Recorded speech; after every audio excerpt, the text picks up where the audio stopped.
It's one thing to be able to create artwork, but do you know how to save artwork so that your projects are organized? In this video, I'll show you how I organize my projects, so I have everything I need to hand it over to a client or the printer. Hello, creative! It's your graphics girl of graphicsgrrrl.com. That's graphics with PH and S, girl with no I and 3 R's.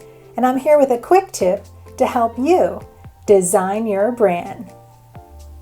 Psst, quick tip. Now, quick tip videos are made to focus in like a laser beam on that one thing that you've been trying to learn in a program. This way, you don't have to wade through long tutorials to get to that nugget, that one thing that you've been struggling with. But first, how would you like a free cheat sheet? I thought so. Head over to graphicsgrrrl.com to get your free Illustrator cheat sheet that will show you all the shortcuts in the program. Just click the link below. So how you organize your project folder really will help save your sanity and also ensure that all of your hard work isn't for naught. So here's a generic folder that I've created on a Mac, but you can certainly do that on a PC as well, that I've creatively named Project. So in this project folder, you can see that I have a subfolder for fonts, a subfolder for images, the native source file, in this case which is an Illustrator file, and a PDF of that layout. The PDF, or portable document file, allows anyone to see your layout without needing the fonts, images, or Adobe Illustrator, so long as they have the Acrobat Reader. So this would be minimally what I would have organized in my project folder. Let's look at an example.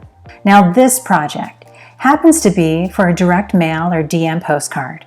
Here you can see that I have the actual postcard in Illustrator, the high-resolution PDF that I could send to the printer to be printed, as well as the images and fonts that are needed if they should need to open up the native Illustrator file.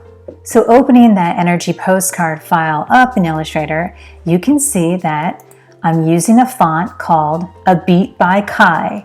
It's a very unique font, one that I love, that I got from myfonts.com. For more information on myfonts.com, check out the video right up here.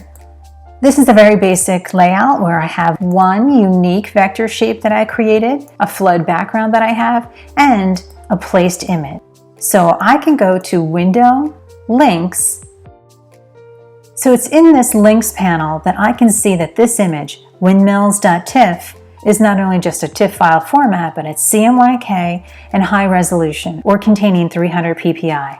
Lastly, I can see where it's located locally in order to locate it. So as you're working on a file, it's imperative that you know where you're bringing your artwork in from. And if you have your stuff all over the place, well, you can show the links panel to try to congregate it and get it all in one place. So if somebody were to open up this file, they would need this image because I've linked it. They would need this image because it's linked, and this font in order for it to render accurately.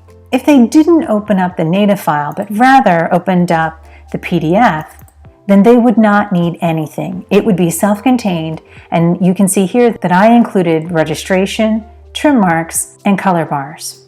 So this is self-contained and has everything that it needs. Now mind you, if I saw the color proof and I wasn't happy with how some of these colors rendered in the proof, why I might need them to go back into the TIFF file and pull back magenta, for example. And they can only do that if they have that image. So it's in the images folder that I have my windmills.tiff file. They could open this up in Photoshop and color correct. Finally, if they are opening up that native AI file, they'll need the fonts. I've provided a copy of my font. Now be careful with fonts, make sure you have the permission to send fonts to a printer or a client. You might need to download the licensing agreement to check that out.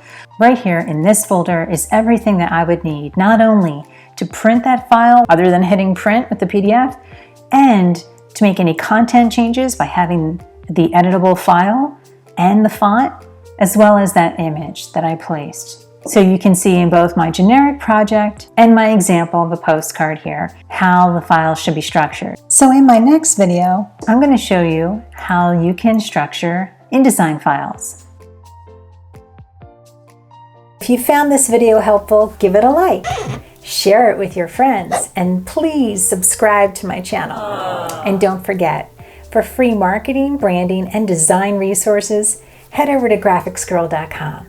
That's graphics with PH and S, grrrl with no I and 3 R's. And I'm here to help you design your brand.